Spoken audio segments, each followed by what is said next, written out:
네, 오늘 본문은 이사야 9장 8절에서부터 10장 4절까지 말씀입니다. 오늘 제가 목사님 대신 묵상하게 된 이유는 앞으로는 묵상이 이제 주 5일 올라갈 것 같습니다. 그래서 제가 토요일에 하는 대신에 목사님이 하시는 월요일 대신하고, 그리고 목사님께서 화수목금 이렇게 묵상 올려주시기로 했습니다. 네, 오늘 본문은 이제 9장 1절 부분 어떤 내용이었냐면은, 지금까지 남유다에 대한 하나님의 심판을 예언하셨는데 9장 1절부터 7절까지는 그럼에도 남유다를 구원하실 것이라는 하나님의 메시지가 있었습니다. 그런데 오늘 본문 9장 8절부터는 하나님이 다시 심판 선언을 하시는데요. 이번에는 남유다가 아니라 북이스라엘을 향해 하나님이 심판 선언을 하십니다. 여기에서 그런데 정확히는 북이스라엘이 심판을 경험을 했습니다. 이미 하나님의 심판을 경험을 했는데, 이들이 어떤 식으로 반응하냐면요, 벽돌이 무너졌다면 다듬은 돌로 다시 쌓고, 뽕나무가 찍혔지만 백향목을 다시 심겠다라는 식으로 반응을 합니다. 어떤 뜻이냐면, 내가 이것으로 무너졌지만 다른 걸로 해결하면 되지, 이 정도는 내가 얼마든지 이겨낼 수 있다 라는 식의 태도이기도 하고요, 무너진 것을 자기 힘으로 이전보다 더 훌륭하게 내가 복구해내겠어, 해결해내겠어 라는 자신감이 보이기도 합니다. 혹은 자신들에게 일어난 이 일이 하나님으로 말미암은 일이 아니라 그저 어쩌다가 일어난 일 정도로 치부하는 것처럼 보이기도 해요. 어쨌든 이런 태도는 어떤 태도냐면은 하나님을 향해 돌아서지 않고 완고하게 버티는 태도라고 할 수 있습니다.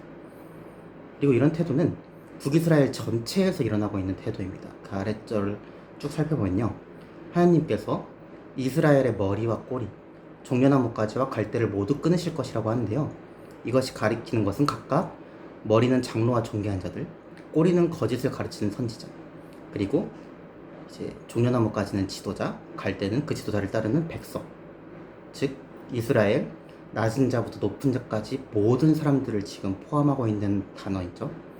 북이스라엘 전체가 하나님께 같은 태도를 취하고 있다는 것입니다. 그래서 하나님은 반복해서 심판 선언을 하시는데요, 이사야 전체에 사실 반복해서 심판 선언을 많이 하시죠. 오늘은 어떻게 표현되어 있냐면, 그럴지라도 여호와의 진노가 돌아서지 아니하며 그의 손이 여전히 펴져 있으리라는 말씀이 4번 등장합니다. 이들에게 하나님이 심판을 계속해서 할지라도 돌이키지 않으시겠다라고 말씀하시는 이유는 아직 심판이 충분하지 않다거나 아니면은 하나님께서 화가 풀리지 않아서 이전의 문제입니다. 하나님이 어떻게 밝히시냐면요, 13절에 이렇게 말씀하시죠.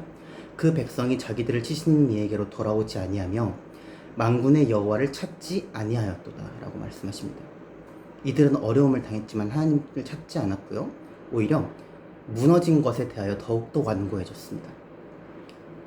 고난 자체가, 우리는 이제 그리스도인으로서 고난이 어떤 역할을 하고 어떻게 우리에게 선한 것으로 이루어지는지를 배우죠. 그렇지만 사실은 고난 자체가 우리를 하나님으로 돌아보게 하는 것은 아닌 것입니다. 고난 속에서도 하나님을 찾지 않은 완고함을 가지고 있으면요, 오히려 그 완고함이 더 굳어질 수 있어요, 고난으로 인해서. 사실은 이제 이스라엘 백성들이 이야기하는 나 다른 거 하면 돼, 나 다른 걸로 해결하면 돼 라는 말들, 어떻게 보면은 지금 우리 세태와 똑같다고 할 수가 있어요. 이스라엘 백성들이 뻗대는 이런 태도의 근본은 어떤 것이 있냐면은 평소에는 하나님을 찾지 않아요. 하나님을 찾지 않는데 일이 닥쳤어요. 그때 오히려 하나님에 대한 반감을 드러내는 거예요. 막 이렇게 안 좋은 일이 일어나는 걸 보니, 저렇게 악한 일이 세상에 발생하는 것을 보니, 나에게 안 좋은 일이 닥치는 것을 보니 하나님은 없어 라고 화를 내고 있는데, 정작 이런 사람들은 어떤 사람들입니까? 평소에 하나님을 찾지 않았던 사람들일 경우가 높습니다. 혹은 신앙이 낮아서요, 하나님을 찾더라도 이걸 해결해 주시는 분으로만 찾는 사람들일 가능성이 높지요. 굉장히 조심스러운 말이긴 합니다. 혹은 이런 식으로도 얘기하죠. 너희가 당한 일은 하나님이 심판하신 거야, 너희의 죄로 인하여서 라고 이야기를 한다면은 신이라는 자가 왜 이렇게 쪼잔해? 라고 반응을 하기도 하는 것입니다. 그런데 이 부분에 대해서는 더 논할 게 많지만, 제 주변에 사례도 여러 개 있지만, 그것 이전에 제가 한번 다루고 싶은 것이 있습니다. 하나님이 정말 이스라엘이 망하기만을 원하셨다면은 하나님이 사실 수 있는 가장 큰 벌은요, 사실은 내버려 두는 것입니다. 마치 부모가 아이에게 매를 대지 않고 그냥 방치하는 것이 사실은 더 큰 학대인 것처럼요. 실제로 이 이스라엘의 악이요, 하나님께서 하신 심판, 그 외세 침략에서 그냥 그치는 게 아니라 이 심판 상황에서 이스라엘이 자체적으로 그 악을 더 부추기는 것을 볼 수 있는데요. 18절부터 이런 게 나옵니다. 악행이 불처럼 타오른다는 표현이 있는데요. 악은 찔레와 가시만 태우는 것이 아니라 빽빽한 숲을까지 삼키고요.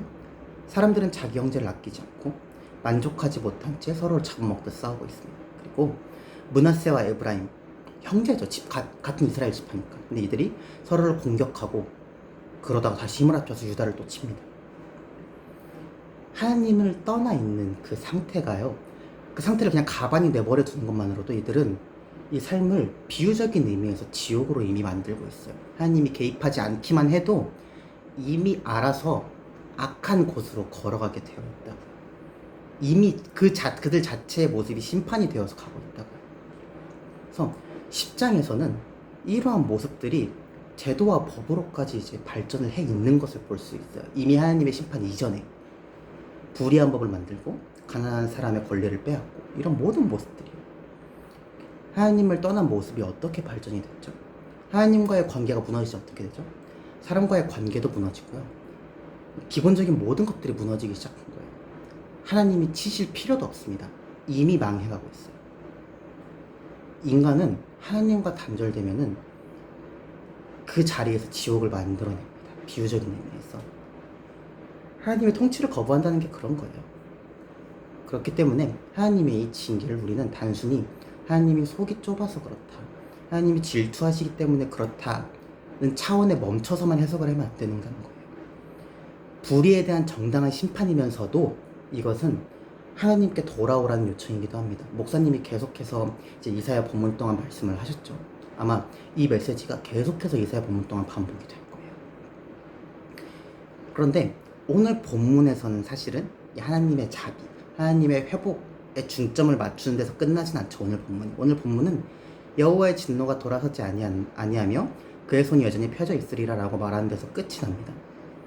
그렇기 때문에 하나님께 오늘 본문을 통해서 말씀하시고 싶은 것은 사실은 끝까지 하나님께 돌아오지 않는다면 너네가 어떻게 될지 보아라 라는 뜻입니다. 하나님은 우리를 깨우세요. 계속해서 깨우시고 계속해서 돌아오라고 말씀하세요. 그런데 그 가운데에서 우리는 선택을 할 수가 있습니다. 자기 힘으로 버틸 수가 있어요. 이거는 굉장히 조심스러운 발언입니다. 왜냐하면 하나님이 구원하기로 작정한 사람은 끝까지 버틸 수가 없겠죠. 그렇지만 그럼에도 끝까지 버티는 건 우리의 책임이라는 거예요. 좀 어렵죠? 이렇게 이해해 주십시오. 우리가 하나님께 돌아가기로 결단을 해야 됩니다. 이 악한 세태 가운데에서 우리는 하나님께 돌아가도록 결단을 해야 합니다. 하나님께서 아직 말씀하시고 우리를 깨우실 때에 우리는 우리 주변에 있는 더 좋은 벽돌을 찾기보다, 백향목 대신 뽕나무를 찾기보다 하나님께 돌아가는 것을 먼저 생각해야 된다는 것입니다. 사랑하는 우리 성도님들이 그런 결단을 하고 하나님께 돌아가서 우리의 해결책이 아니라 하나님께로 돌아가는 것을 해결책으로 삼는 우리 모든 성도님들 되기를 축복합니다. 함께 기도하겠습니다.